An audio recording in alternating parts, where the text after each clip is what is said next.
Capítulo 20. O problema da mistura. Você sabe por que muitos crentes hoje têm uma perspectiva confusa sobre Deus? O que teria levado os crentes a pensar que Deus algumas vezes está zangado com eles e em outras vezes se agrada deles? Por que alguns crentes pensariam que seu Pai Celestial os puniria com doenças e enfermidades, quando seria impensável para eles infligir tais medidas draconianas a seus próprios filhos, o que contribui para esta aparente esquizofrenia que existe no corpo de Cristo hoje? Eu proponho a você que esta confusão deriva do chamado galancianismo. O galancianismo é essencialmente uma mistura de alianças. É uma doutrina que combina ensinamentos sobre Deus que contém um pouquinho da lei e também um pouquinho da graça.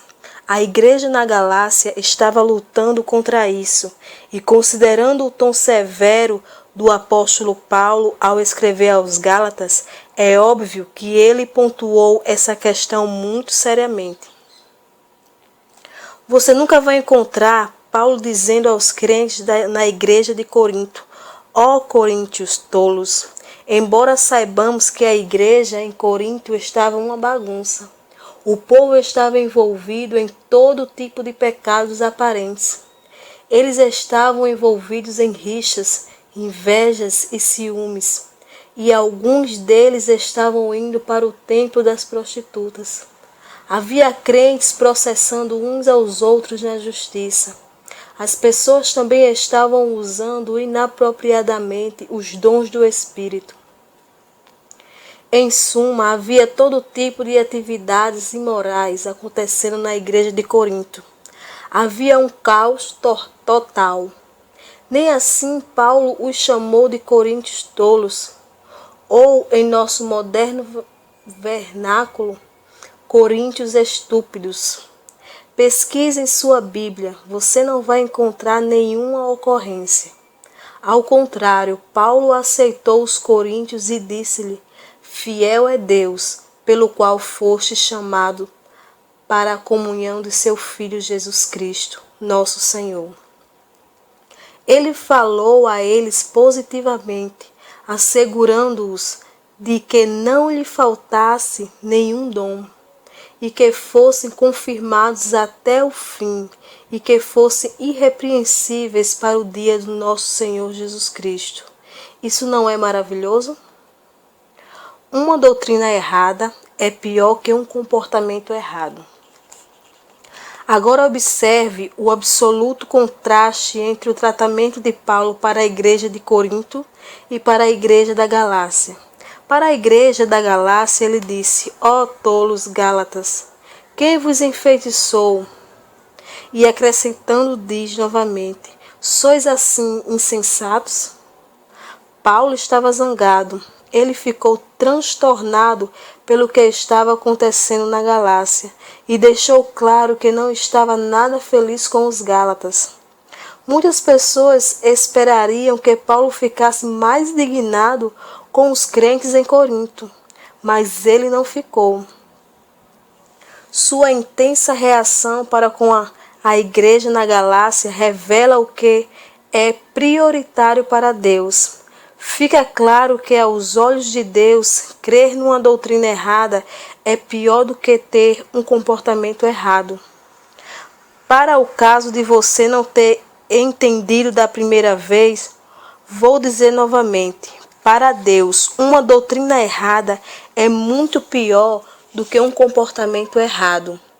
Quando surgiu o comportamento errado em Corinto, Paulo foi legal com os crentes. Ele foi capaz de lidar com o comportamento errado deles, porque sabia que a graça de Deus era capaz de cuidar da orgia de comportamento errado deles. Foi por isso que ele conseguiu falar positivamente com eles e até mesmo dizer: dou sempre graças a Deus a vosso respeito, pela graça de Deus que vos foi dada em Cristo Jesus. Mas quando surgiu uma doutrina errada na Galácia, ele censurou os crentes ali, porque eles anularam a graça de Deus ao misturá-la com a lei. Logo no primeiro capítulo de Gálatas, Paulo diz: admira-me, ou como você e eu diríamos hoje, estou chocado. O que chocou a Paulo? Ele prossegue: admira-me que estejais passando tão depressa daquele que vos chamou na graça de Cristo para outro evangelho, o qual não é outro, senão que há alguns que vos perturbam e querem perverter o evangelho de Cristo.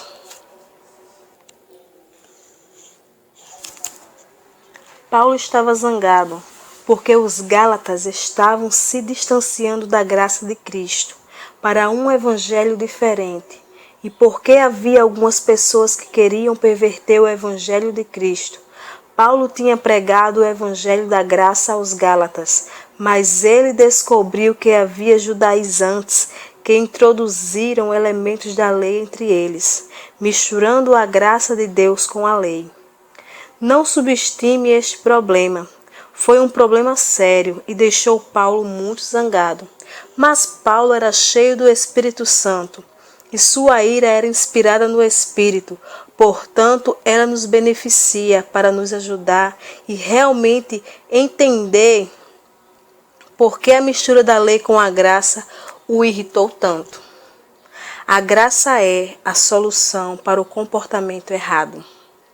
Imagine que você tem uma pilha de roupa suja em sua sala de estar e todo dia a pilha se torna maior. O mau cheiro da pilha se torna mais forte e mais insuportável cada dia que passa. Isso é um grande problema? Bem, depende. Enquanto a máquina de lavar estiver funcionando, não será um problema por muito tempo. Não importa quanta roupa suja você tenha, enquanto sua máquina de lavar estiver funcionando, ainda há esperança. A roupa suja se tornará um problema somente se você destruir ou se livrar da máquina de lavar. Sem uma máquina de lavar, a roupa suja que está se empilhando certamente se torna um grande problema. O que você vai fazer com toda essa roupa suja se não tiver uma máquina de lavar funcionando corretamente? Veja, a roupa suja é o comportamento errado e a máquina de lavar é a graça. Agora não me interprete mal, pois certamente não queremos que nossas casas fiquem fedendo. Mas se você tem um comportamento errado enquanto houver graça na igreja, ela vai ensinar e dar a você o poder de superar seu comportamento errado. Mas se não houver graça na igreja, ou se a graça estiver misturada com a lei e anulada, então que esperança há para superar seu comportamento errado? Permitindo que a mistura perverta o evangelho de Cristo. Foi por isso que Paulo teve de ser firme com os gálatas. Ao permitir que a graça fosse misturada com a lei, os gálatas tinham pervertido o evangelho de Cristo. Paulo tinha pregado o evangelho da graça a eles, mas depois que ele se foi, alguns judaizantes vieram e lhe deram mentiras tais como: sim, é bom que vocês estejam salvos pela graça, mas não é o suficiente para vocês terem apenas a Jesus. Vocês devem conhecer e obedecer a lei de Moisés para agradar a Deus. Em essência, eles estavam dizendo: a graça é boa, mas a graça deve ser balanceada com a lei. Então, eles ensinaram aos gálatas coisas como os 10 mandamentos e lhes disseram que tinham de ser circuncidados. A resposta de Paulo foi declarar uma dupla maldição sobre aqueles que pregassem um falso evangelho aos gálatas. Sua postura rígida para com aqueles que pregavam essa mistura representa o coração de Deus hoje. Você não pode balancear a graça com a lei. Pastor Prince, você acredita na graça, enquanto eu acredito que se deve guardar a lei para ser justificado. Realmente importa se eu acredito em algo diferente de você? Bem, importou bastante para Paulo a ponto de ele pronunciar uma maldição dupla. Muitos crentes não acham que é uma questão séria ter mistura, mas nossa resposta à mistura da lei com a graça deveria estar alinhada com a de Paulo. Ele ficou chocado que os Gálatas estivessem misturando lei e graça. Em muitos lugares hoje, o problema não é a lei pura em si. Você não encontra a lei pura nas igrejas cristãs. O que você vai encontrar em muitos lugares hoje é a mistura de lei com graça. Você vai ouvir ensinamentos que combinam a antiga aliança com a nova. Você vai ouvir coisas como: sim, você está salvo pela graça, mas agora que está salvo é melhor não se garantir só com ela. Precisa começar a viver uma vida santa, guardando os 10 mandamentos. Isso se chama mistura.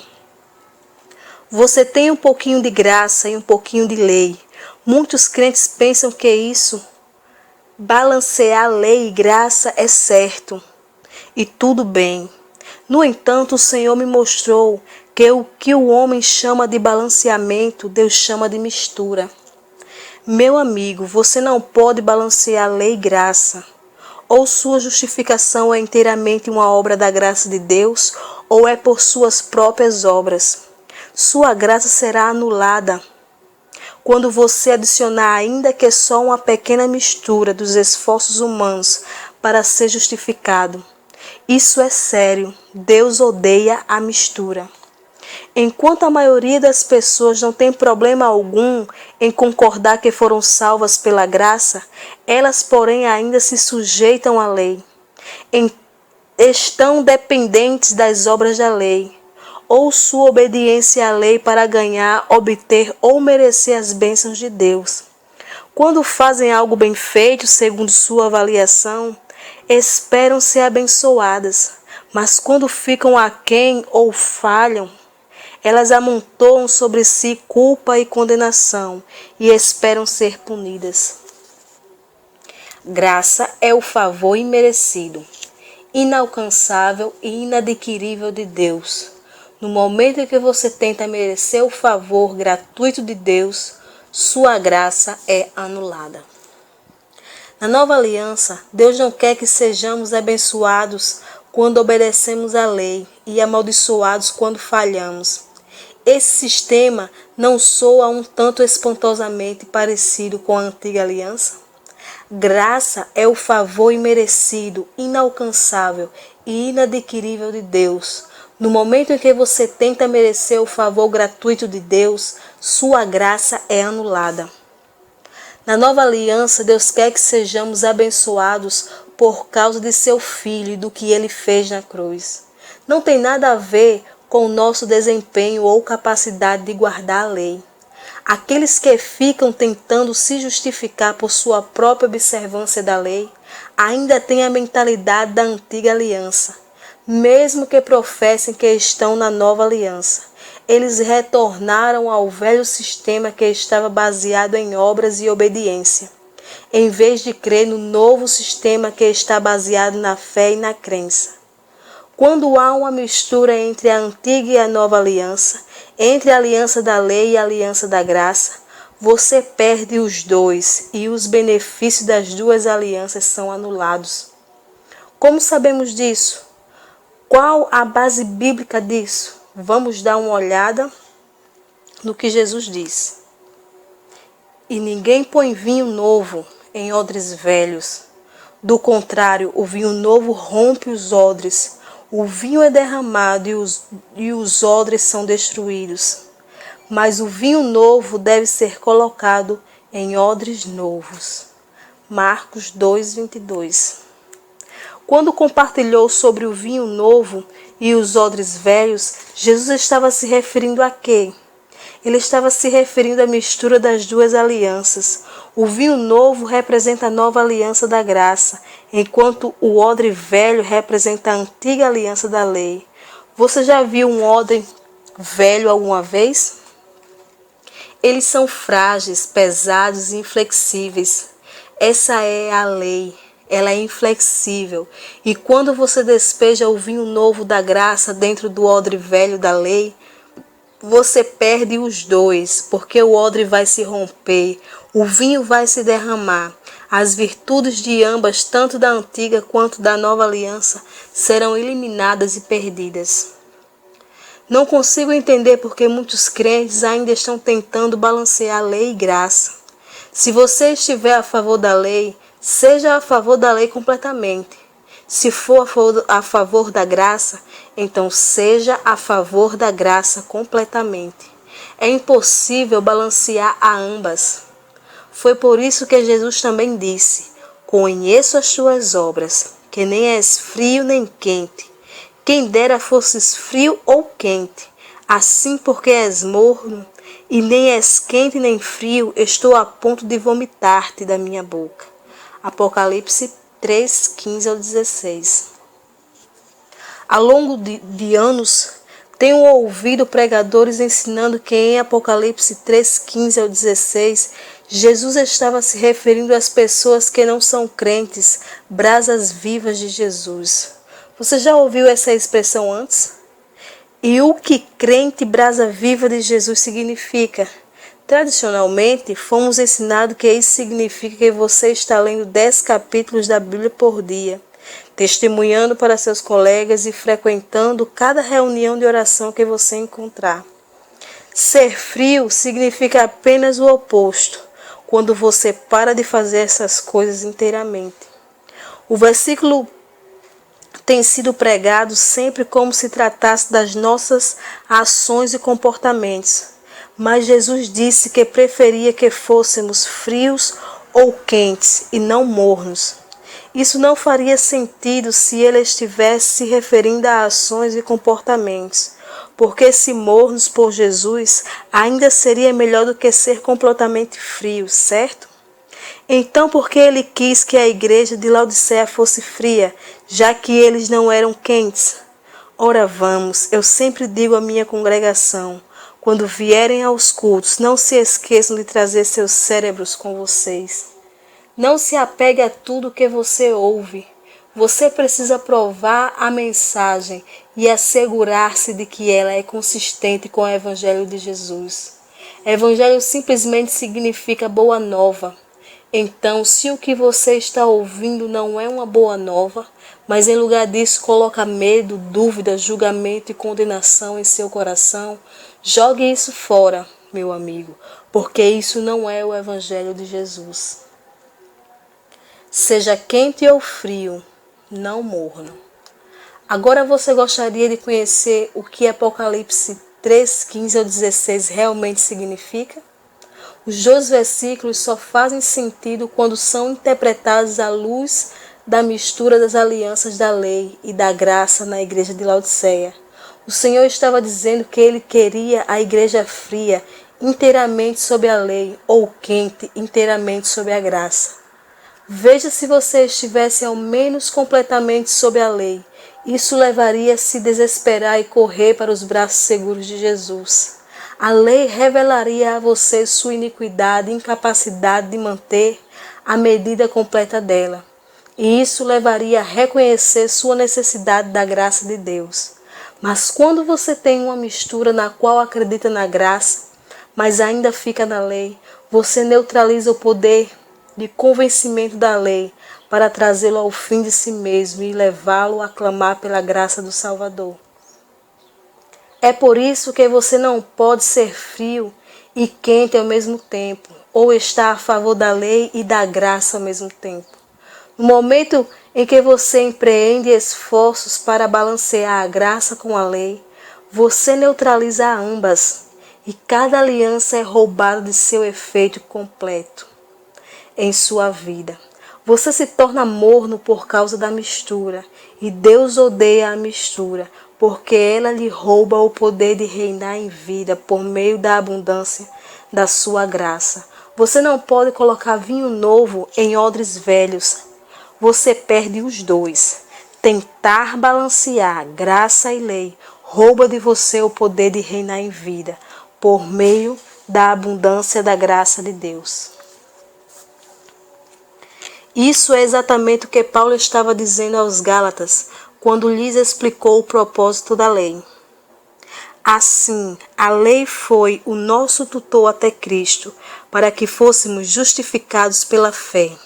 Agora, porém, tendo chegado à fé, já não estamos mais sob o controle do tutor. Gálatas 3:24 ao 25.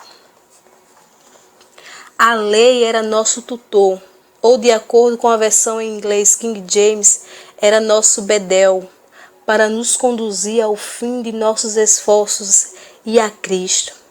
É impossível para o homem manter o padrão da lei. Os fariseus rebaixaram a lei a um nível em que a puderam guardar. Eles realmente pensavam que suas obras, suas leituras das Escrituras e suas orações em voz alta poderiam justificá-los.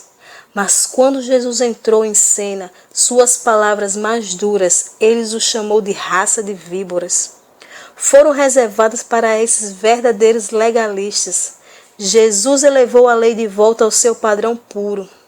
De acordo com ele, se você apenas fantasiar sobre uma mulher, você é culpado de adultério. Se apenas ficar zangado com o irmão sem motivo, você é culpado de assassinato. Pastor Prince, esse é um padrão impossível. Todos nós vamos falhar. Exatamente. Finalmente você está entendendo. Jesus estava mostrando para nós o verdadeiro padrão da lei e da santidade de Deus. É impossível para o homem guardar a sua lei.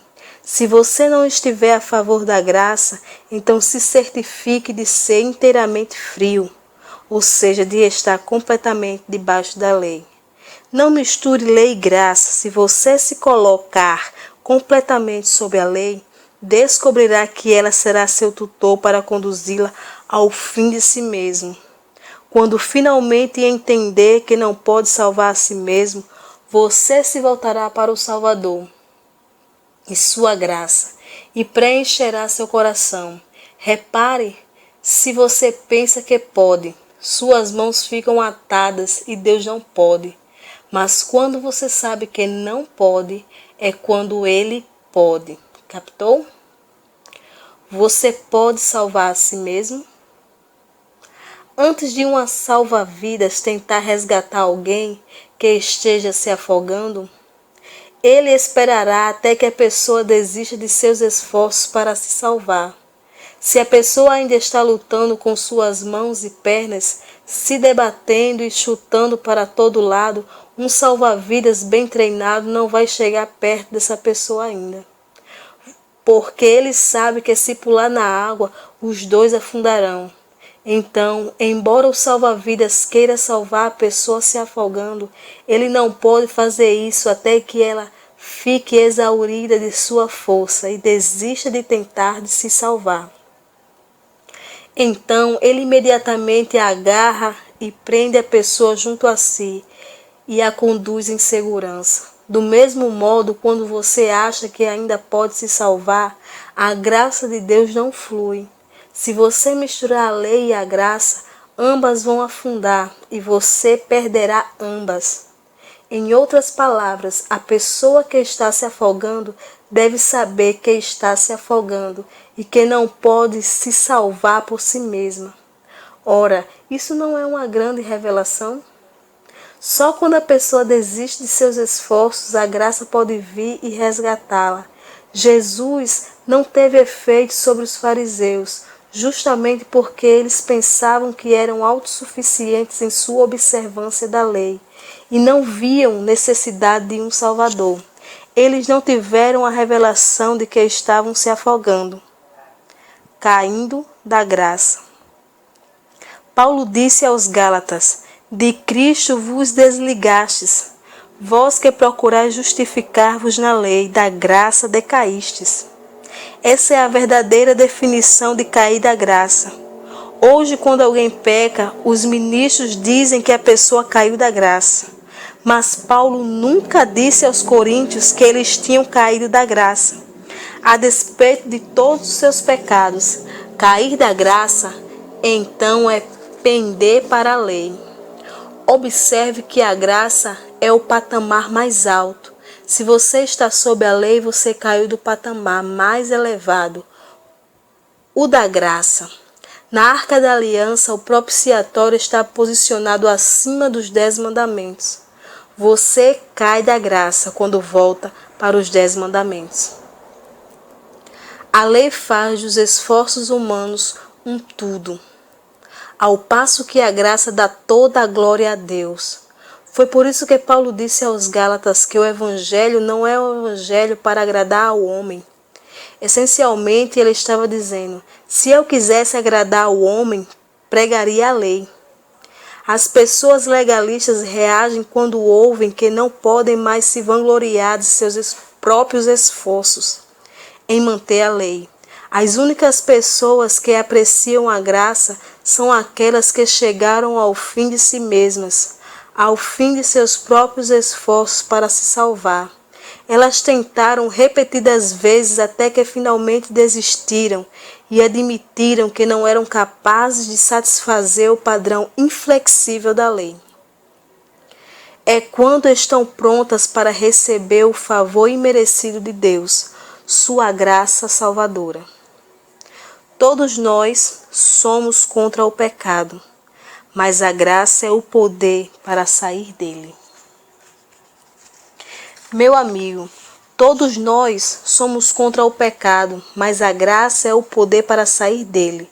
Quanto mais embaraçado fica com a lei, mais a lei vai incitar o pecado em você. A lei foi planejada para expor o pecado.